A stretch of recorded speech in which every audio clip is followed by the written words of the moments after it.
Yo, guys, I'm not sure how to say this, but Cosette is basically the new 02, isn't she?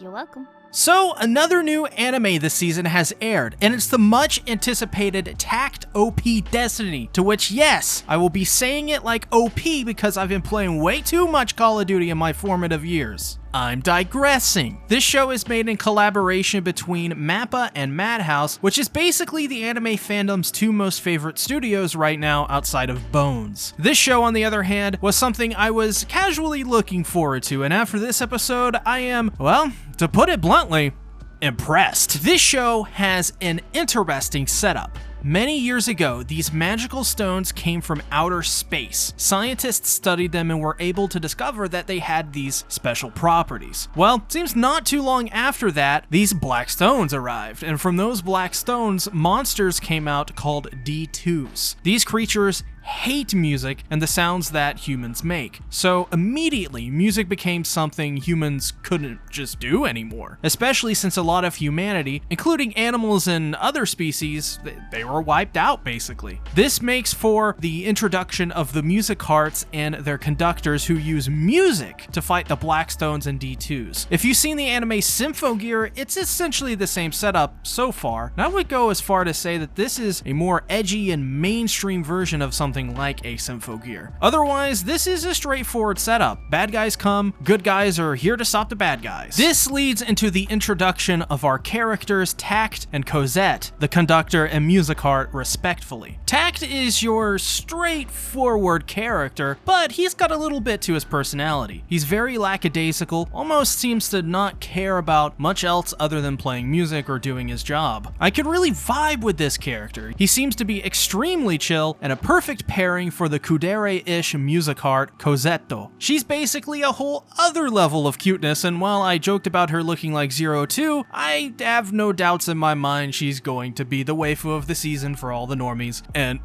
maybe myself, but we're not going to talk about that. She's got everything from the golden blonde hair, the red eyeliner, she eats a ton of sweets and has an alternate transformation that is legitimately absolutely breathtaking.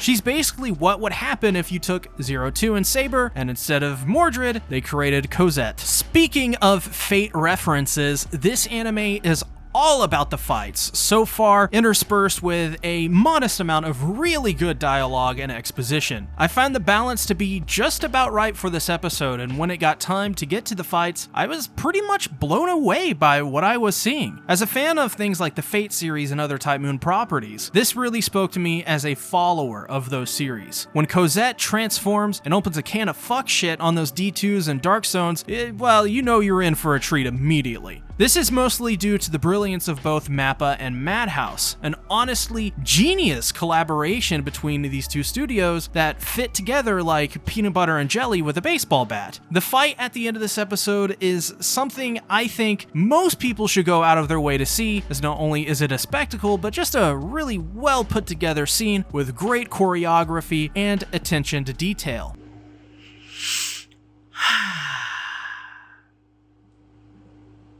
Oh. I was just staring longingly at this copy of Doom.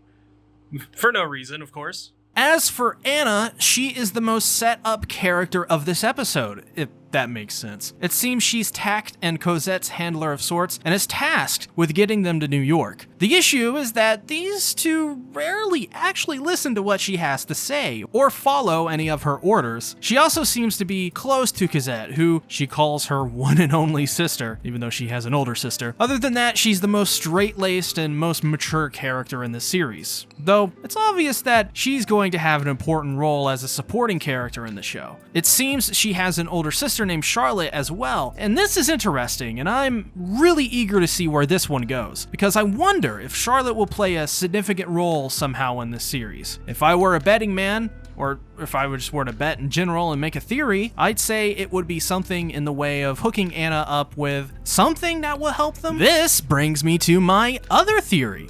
We know that the goal is to get to New York so that we can get Cosette fixed at something they call a symphonica. This must mean that somewhere along the way, before the series events, Cosette was damaged or had some of her power taken away. This could be an explanation for why Takt's life force is constantly drained by Cosette during battles, and why she is required to eat so much food all the time. To make another comparison to Fate, maybe this is like Shiro not being a sufficient master for Saber, and thus not having her at full power pretty much ever. If this is the case, then the Cosette we already see seems powerful already. But does this mean that there are even more powerful Blackstones and D2s out there for her to fight? My bet would be yes on that one, Chief. That being said, episode 1 of Takt op.Destiny was just a great first showing for a series like this.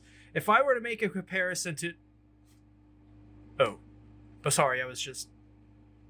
Never mind. If I were to make a comparison, I would say this anime is in much the same sphere as an anime like Vivy. I think this series is going to be one of the most popular of the season, at least with the anime fandom itself. As for me personally, I am really excited to continue watching this series, and I think many people are sharing that same sentiment. I don't think this series will be this amazing or, must-watch kind of series exactly, but it should be a pretty memorable watch for those who do decide to take the plunge, like myself. While we wait for next week's episode, #support the SeaTactics by checking out my other videos on the newest episodes from Mushoku Tensei and 86. As well, become a channel member or a patron to get your name on the wall of SeaTactics. Thank you all for watching. Bye-bye.